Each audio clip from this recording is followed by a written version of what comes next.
Hi everyone, welcome to chem classes. अब तक की वीडियो में हम ये पढ़ चुके हैं शेल क्या होते हैं, सब शेल क्या होते हैं, ऑर्बिटल्स क्या होते हैं। 1s orbital, 2s, 2p, 3s, कौन सी शेल में कितनी सब शेल होती है, कौन सी सब शेल में कितने ऑर्बिटल्स होते हैं, उनकी एनर्जी कैसे होती है, हम कैसे निकालते हैं, n+l रूल क्या होता है, ये सब हम प्रीवियस वीडियो में डिस्कस कर चुके हैं। उसका लिंक भी आपको डिस्क्रिप्शन में मिल जाएगा। अगर आपने वो वीडियो नहीं देखी है तो आप वहाँ से वो वीडियो चेकआउट कर सकते हैं। आज हम देखेंगे feeling of orbitals in atoms. हमने ऑर्बिटल्स देखी, उनकी फीलिंग किस तरह से करेंगे किसी भी एटम में, मतलब उसमें इलेक्ट्रॉन किस तरह से फील होते हैं, पहले कौन सी ऑर्बिटल में जाएंगे, कौन से रूल को ओबे करते हैं। तो इसमें बेसिकली 3 रूल्स होते हैं हमारे। एक होता है अबो प्रिंसिपल, सेकंड होता है पॉली एक्सक्लूजन प्रिंसिपल और थर्ड रूल होता है hertz rule of maximum multiplicity. एक एक करके हम तीनों रूल को स्टडी करेंगे, फिर एटम की इलेक्ट्रॉनिक कॉन्फ़िगरेशन लिखना सीखेंगे। तो चलिए शुरू करते हैं सबसे पहले अबो प्रिंसिपल से। सबसे पहले तो ये बात समझते हैं कि जो अब्वो है वो किसी साइंटिस्ट का नाम नहीं है, बल्कि अब्वो का एक जर्मन वर्ड है। इसका मतलब होता है बिल्डिंग अप, कंस्ट्रक्शन करना। इसका ये मतलब होता है कंस्ट्रक्शन करना, एक जर्मन वर्ड है और इसका मतलब होता है बिल्डिंग अप। तो कई बार इस तरह से क्वेश्चन पूछ लेते हैं कि इनमें से कौन सा रूल है जो किसी साइंटिस्ट के नाम पे नहीं है, तो उसमें होता है अब्वो प्रिंसिपल, बिल्डिंग अप। इसका ये मतलब होता है। तो हम किस तरह से इलेक्ट्रॉन्स की फिलिंग करेंगे, एक एक ऑर्बिटल्स किस में पहले आएगा, किस में दूसरे नंबर पे आएगा। तो ये प्रिंसिपल क्या कहता है, according to this principle in the ground state of atom the orbitals are filled in the order of their increasing energy. Increasing energy के ऑर्डर में ऑर्बिटल्स को फिल किया जाता है। सबसे पहले जिसकी एनर्जी सबसे कम होगी उस ऑर्बिटल में इलेक्ट्रॉन आएंगे, फिर उससे ज़्यादा, फिर उससे ज़्यादा, मतलब ऑर्बिटल्स के इंक्रीजिंग ऑर्डर में उनको फिल किया जाता है इलेक्ट्रॉन्स को। Electrons first occupy the lowest energy orbital available to them. अगर लोवेस्ट एनर्जी का ऑर्बिटल अवेलेबल है, सबसे पहले इलेक्ट्रॉन उसको ऑक्यूपाई करेगा और हाईएस्ट एनर्जी ऑर्बिटल में तभी जाएगा जब जो हमारा लोअर एनर्जी ऑर्बिटल है वो कम्प्लीटली फिल हो जाए। Electron first occupy the lowest energy orbital available to them and enter into higher energy orbitals only after the filling of lower energy orbitals. तो ये है हमारा अब वो प्रिंसिपल। अब n+l रूल से हम ये निकाल सकते हैं कि कौन से ऑर्बिटल की एनर्जी कम है, कौन से की ज़्यादा है। तो ये पहली वीडियो में भी देखा था, जैसे जस्ट प्रीवियस वीडियो थी उसमें भी हमने देखा था। एक बार फिर से देख लेते हैं हम किस तरह से ऑर्बिटल्स की एनर्जी निकालते हैं। देखो, जब n की वैल्यू 1 हो, यानी प्रिंसिपल क्वांटम नंबर है 1, तो l की वैल्यू सिर्फ एक ही होती है। यहाँ पे हम n वैल्यू लिख के जाएंगे, यहाँ पे l। तो n की वैल्यू जब 1 है तो l की सिर्फ एक वैल्यू होती है 0। तो इसके करस्पॉन्डिंग एक ही ऑर्बिटल बनता है, एक ही सबशेल बनती है, 1s सबशेल।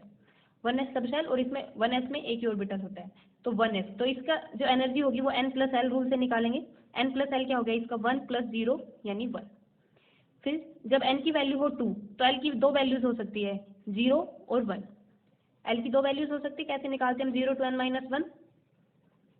तो इस तरह हम l की वैल्यूज निकाल सकते हैं। जब n की वैल्यू 2 है तो l 0 है, तो यहाँ पे हो जाएगा 2s, और l 1 है तो ये हो गया 2p। दो सबसेल होती है फॉर n = 2, तो इनकी जो एनर्जी होगी, 2s की एनर्जी होगी 2 + 0 2, और 2p की क्या होगी, 2 + p की 1 यानी 3। ये होगी इनकी एनर्जी।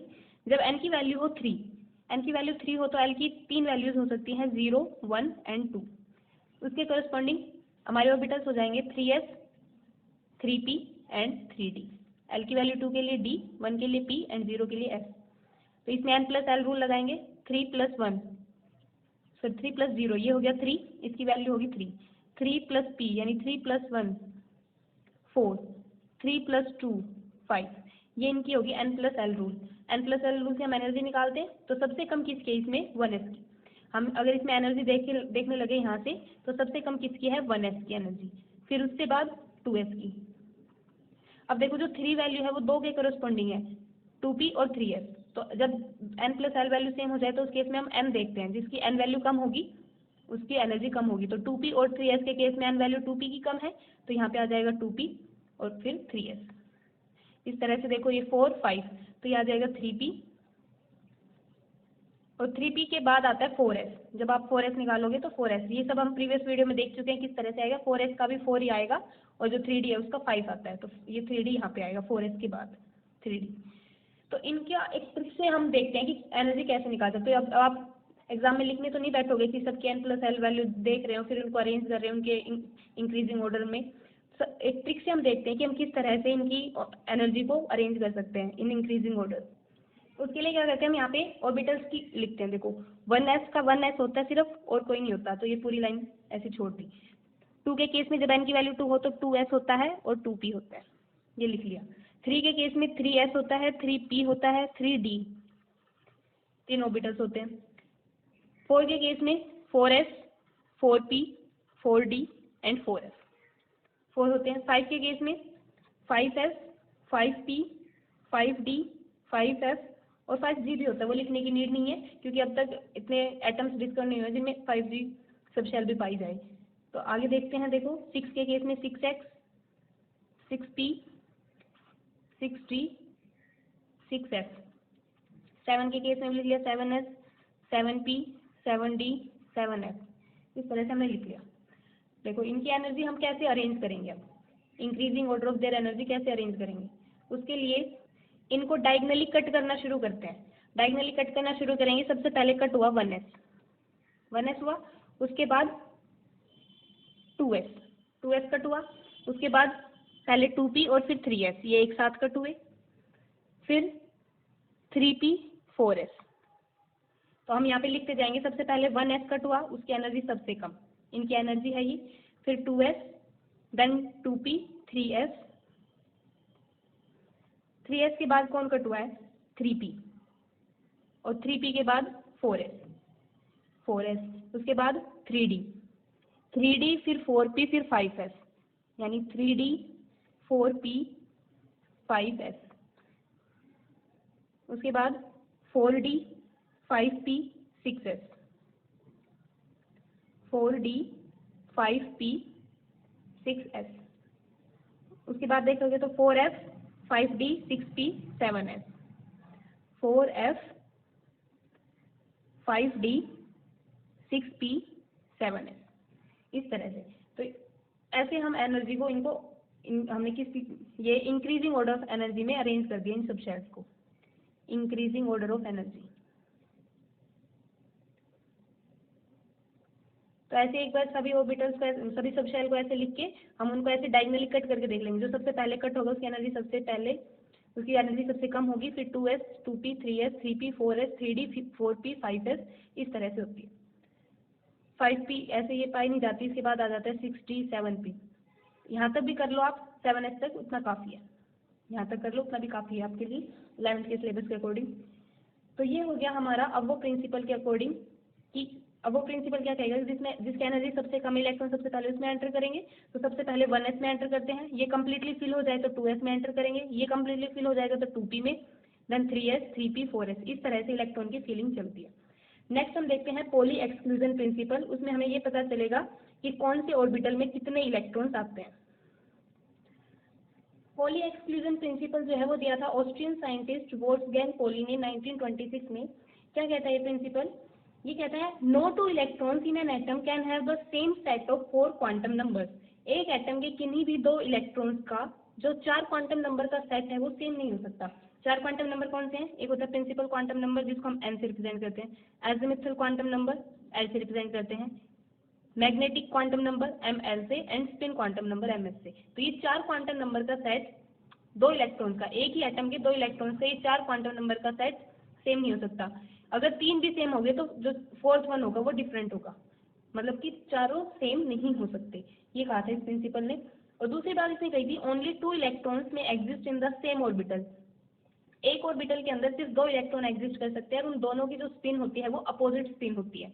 देखो जो s ऑर्बिटल होती है, s को सबशेल बोलेंगे, s सबशेल होती है उसमें सिर्फ एक ऑर्बिटल होती है, s सबशेल के करस्पॉन्डिंग सिर्फ एक ऑर्बिटल होती है, p सबशेल के करस्पॉन्डिंग 3 ऑर्बिटल्स होती है, क्योंकि इनकी जो ml वैल्यू है क्या होती है, ये अगर l वैल्यू है, ये ml value, l value s के लिए 0 है तो ml 0 होगी, p के लिए 1 है तो ये क्या होगा -1, 0 एंड +1। तो 3 ऑर्बिटल्स होते हैं p के करस्पॉन्डिंग, p सबशेल के करस्पॉन्डिंग 3 ऑर्बिटल्स होते हैं, d सबशेल के करस्पॉन्डिंग d की वैल्यू 2 होती है तो 5 ऑर्बिटल्स होते हैं, -2 से -2 to +2, तो 5 ऑर्बिटल्स होते हैं, -2, -1, 0, +1, +2, 5 ऑर्बिटल्स होते हैं। ऐसे f के करस्पॉन्डिंग 7 ऑर्बिटल्स होते हैं, -3 to +3, 7 ऑर्बिटल्स होते हैं, 1, 2, 3, 4, 5, 6 एंड 7, इस तरह से ऑर्बिटल्स होते हैं। s में 1, p में 3, d में 5 और f में 7 ऑर्बिटल्स होते हैं। तो कह रहा है कि एक ऑर्बिटल में मैक्सिमम 2 ही इलेक्ट्रॉन्स आ सकते हैं और उन दोनों इलेक्ट्रॉन की जो स्पिन है वो अपोजिट होती है। मतलब एक इलेक्ट्रॉन अगर क्लॉकवाइज डायरेक्शन से होगा तो दूसरा एंटी क्लॉकवाइज, यानी एक का जो एम एस वैल्यू है वो प्लस हाफ होगी तो दूसरे की माइनस हाफ होती है। इनको ऐसे भी रिप्रेजेंट कर सकते हैं और इनको हम ऐसे भी रिप्रेजेंट कर सकते हैं, दोनों ही तरीके ठीक है। अब देखते हैं हम, देखो ये कैसे, अगर हमने देख लिया कि कोई इलेक्ट्रॉन है वो 2s1 में है, 2s1 में है, और एक दूसरा इलेक्ट्रॉन देख लिया कि वो 2s मतलब 2s में है, एक इलेक्ट्रॉन देख लिया 2s में है, दूसरा देख लिया 2p में है। अब देखो इनकी जो 4 क्वांटम नंबर की जो वैल्यूज है वो कैसे कैसे होगी। 2s के लिए n की वैल्यू 2, इसके लिए भी 2 सेम होगी। इसके लिए l की वैल्यू क्या हो जाएगी, s है तो l की वैल्यू 0, p है तो l की वैल्यू 1। अब ml क्या हो सकता है, इसमें तो 0 ही हो सकता है, और ms क्या हो सकता है, प्लस हाफ भी हो सकता है और माइनस हाफ भी हो सकता है। p के केस में ये -1 हो सकता है, 0 हो सकता है, +1 हो सकता है, और ये प्लस हाफ और माइनस हाफ। इनके जो 4 क्वांटम नंबर का सेट है वो डिफरेंट डिफरेंट होता है। अब देखो इस तरह से आएंगे क्वेश्चन कुछ, आपको ऐसे दे दिया कि एक हीलियम का एटम है, हीलियम के एटम में 2 इलेक्ट्रॉन्स हैं, 2 इलेक्ट्रॉन होते हैं हीलियम के केस में, 2 इलेक्ट्रॉन हैं, तो उनका ऐसे दे दिया जो 4 क्वांटम नंबर का सेट है n, l, ml and ms। ये कह दिया कि इसमें 1 है, इसकी वैल्यू 0 है, इसकी वैल्यू भी 0 है, ये 0 तो ये भी 0 ही होगा, और ये कह दिया ms है प्लस हाफ। सेकंड इलेक्ट्रॉन के जो 4 सेट है क्वांटम नंबर वो है 1, 0, 0, और अगर इसमें मैंने लिख दिया प्लस हाफ तो ये दोनों ही सेट क्या हो गए, सेम हो गए। 4 क्वांटम नंबर के जो सेट है पूरा ये सेम हो जाएगा, तो ये पॉली एक्सक्लूजन प्रिंसिपल को ओबे नहीं करेगा। तो मतलब अगर ये प्लस हाफ है तो ये क्या होगा, माइनस हाफ। हीलियम के केस में 1s की सबसे कम एनर्जी होती है, 2 इलेक्ट्रॉन है वो 1s में जाते हैं, 1s में एक ऑर्बिटल और एक ऑर्बिटल मैक्सिमम 2 इलेक्ट्रॉन्स आ सकते हैं, तो ये दोनों इलेक्ट्रॉन इसी में आते हैं 1s2, इसलिए इस तरह से लिखा जाता है इनको 1s2। हम अगली वीडियो में भी अच्छे से देखेंगे कि किस तरह से इलेक्ट्रॉनिक कॉन्फ़िगरेशन लिखते हैं। अभी के लिए देखते हुए हीलियम में 2 इलेक्ट्रॉन्स होते हैं, ये होता है ना हीलियम 2 and 4, 2 इलेक्ट्रॉन होते हैं, इसमें 2 ही प्रोटॉन होते हैं, 2 ही न्यूट्रॉन होते हैं। तो 2 इलेक्ट्रॉन है तो हम लिखेंगे 1s2, यानी 1s में है दोनों इलेक्ट्रॉन, तो 1s है तो n की वैल्यू 1, l की वैल्यू 0, ms की वैल्यू 0। लेकिन जो दूसरा 2 इलेक्ट्रॉन है उनकी जो ms वैल्यू है दैट विल बी डिफरेंट। यानी अगर हमने ये बना दिया कि ये हमारा 1s ऑर्बिटल है हीलियम के केस में, तो कैसे आएगा, पहला इलेक्ट्रॉन अगर ऐसे होगा तो दूसरा इलेक्ट्रॉन अपोजिट स्पिन का होगा। मतलब कि जो सेट है क्वांटम नंबर का वो सेम नहीं हो सकता। अगर पहले 3 सेम है तो ms वाले को डिफरेंट होना पड़ेगा, एक अगर क्लॉकवाइज होगा तो दूसरा एंटी क्लॉकवाइज होगा। तो ये कहता है हमारा पॉली एक्सक्लूजन प्रिंसिपल। अब एक आप नोट डाल के ये चीज लिख सकते हो, the maximum number of electrons in the shell with principal quantum number n। कोई शेल जिसका प्रिंसिपल क्वांटम नंबर n है उसमें मैक्सिमम कितने इलेक्ट्रॉन्स आ सकते हैं, that is equal to 2n²। अब हम इसको देखते हैं कि कैसे होता है। देखो n की वैल्यू है 1, प्रिंसिपल क्वांटम नंबर 1 है, तो 1 के करस्पॉन्डिंग सिर्फ एक ही सब शेल होती है 1s होती है। 1s में सिर्फ एक ऑर्बिटल होती है, और एक ऑर्बिटल में मैक्सिमम 2 इलेक्ट्रॉन्स आ सकते हैं, एक क्लॉकवाइज एक एंटी क्लॉकवाइज। तो 2n² फॉर्मूला के अकॉर्डिंग भी देखेंगे तो क्या होगा, यहाँ पे लिख लेते हैं maximum number of electrons, maximum number of electrons, maximum number of electrons ये देख रहे हैं for n equal to 1, n equal to 1 के लिए। तो इस फॉर्मूला से देखेंगे तो 2n1 का स्क्वायर यानी 2, तो मैक्सिमम नंबर ऑफ इलेक्ट्रॉन कितने आ सकते हैं 2, ये हमने यहाँ पे देख लिया। अगर बात करें n इक्वल टू 2 की, प्रिंसिपल क्वांटम नंबर 2 है तो उसमें 2 केस हो सकते हैं, 2s भी हो सकता है 2p, 2 केस होते हैं 2s और 2p। तो 2s एक ऑर्बिटल होता है 2s के करस्पॉन्डिंग, और 2p के करस्पॉन्डिंग 3 ऑर्बिटल्स होते हैं जिनको हम px py pz बोलते हैं। ये इसको बोलते हैं 2px, एक होगा 2py और एक होगा 2pz। अब इसमें मैक्सिमम कितने इलेक्ट्रॉन्स आ सकते हैं, इसमें 2 आ सकते हैं मैक्सिमम इलेक्ट्रॉन 2, और इसमें कितने आ सकते हैं 6 आ सकते हैं। एक ऑर्बिटल में 2 आएंगे और 3 ऑर्बिटल में 6 आ सकते हैं, मैक्सिमम 6 इलेक्ट्रॉन आ सकते हैं। इस तरह से ये 6 इलेक्ट्रॉन होंगे। तो टोटल नंबर ऑफ इलेक्ट्रॉन कितने हो गए हमारे, 6 और 2 8। अगर हम इस फॉर्मूला से निकालेंगे तो कैसे निकालेंगे, 2 इंटू 2 का स्क्वायर, n की वैल्यू 2 है तो ये हो गया 2 2 4 2 8, 8 इलेक्ट्रॉन हो गए मैक्सिमम नंबर। n की वैल्यू हो 3 तो इसके करस्पॉन्डिंग 3s हो सकता है, 3p एंड 3d, ये 3 सबशेल हो सकती है। तो इसको हम लिखेंगे, हो गया हमारा 3s एक ऑर्बिटल, 3p के करस्पॉन्डिंग 3 ऑर्बिटल और 3d के करस्पॉन्डिंग 5 ऑर्बिटल्स। 1 2 3 4 एंड 5। तो मैक्सिमम कितने इलेक्ट्रॉन आ सकते हैं? S में 2 आ सकते हैं, P में 6 इलेक्ट्रॉन आ सकते हैं मैक्सिमम, और D में 1 2 3 4 5 6 7 8 9 एंड 10। इसमें 10 इलेक्ट्रॉन आ सकते हैं, 5 ऑर्बिटल्स है, तो एक में 2 आते हैं, तो 5 में कितना आ जाएगी? 10। तो कितने हो गए? 18 हो गए, 18 इलेक्ट्रॉन। अगर इस फॉर्मूला के अकॉर्डिंग देखेंगे तो 2 × 3 का स्क्वायर, 3 3 9 2 18। अगर n की वैल्यू करें 4, 4n की वैल्यू के लिए कितनी सबशेल होती है? एक होती है 4s, 4p, 4d and 4f, 4 होती है। तो यहाँ पे लिख लिया हमने, ये हो गया 4s, 4p, 4d, d में 5 ऑर्बिटल्स, और यहाँ पे लिख लिया 4f, 7 4f। तो इसमें मैक्सिमम कितने इलेक्ट्रॉन आ सकते हैं? 2। इसमें 6 इलेक्ट्रॉन आ सकते हैं, मैक्सिमम की बात कर रहे हैं, मैक्सिमम 6 इलेक्ट्रॉन आ सकते हैं। इसमें 10 आ सकते हैं, और इसमें आ सकते हैं 14। 7 है, एक में 2 आएंगे तो 7 में कितने आ जाएंगे? 14। तो ये हो गया 2 + 6 + 10 + 14, ये कितना हो गया?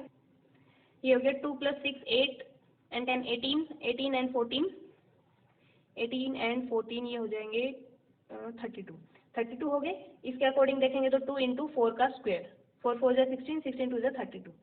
तो इस तरह हम 2n स्क्वायर से हम ये निकाल सकते हैं कि किसी एक गिवन प्रिंसिपल क्वांटम नंबर, मतलब किसी एक गिवन शेल में कितने मैक्सिमम इलेक्ट्रॉन हो सकते हैं। तो n = 1 है तो उसमें मैक्सिमम इलेक्ट्रॉन 2 हो सकते हैं, 2 है तो 8 हो सकते हैं, 3 है तो 18, और 4 है तो 32 हो सकते हैं। और किस तरह होते हैं, किस किस सब शेल में होते हैं, और उसके किस ऑर्बिटल में होते हैं, उसमें कितने ऑर्बिटल है, तो ये सब हमने देख लिया।